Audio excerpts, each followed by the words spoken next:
Here's how Genus AI Analysis Plugin can help you evaluate your creatives without leaving Figma.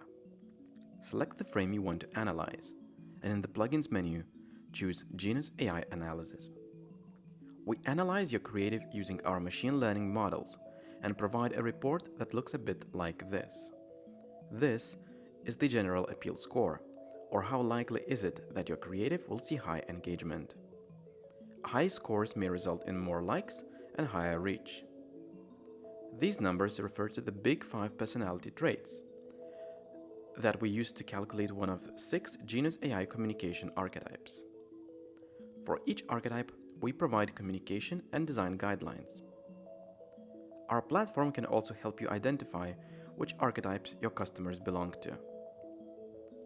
You can add these results to the frame name by clicking Annotate.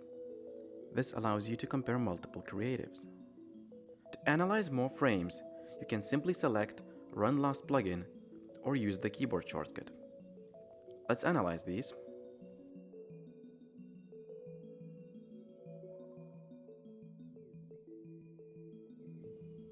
That's a pretty low appeal score.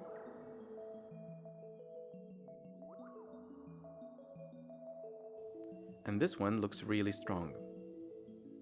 Using our analysis plugin, you can save time and add budget, figuring out ahead of time which ideas to abandon and which ones to iterate on.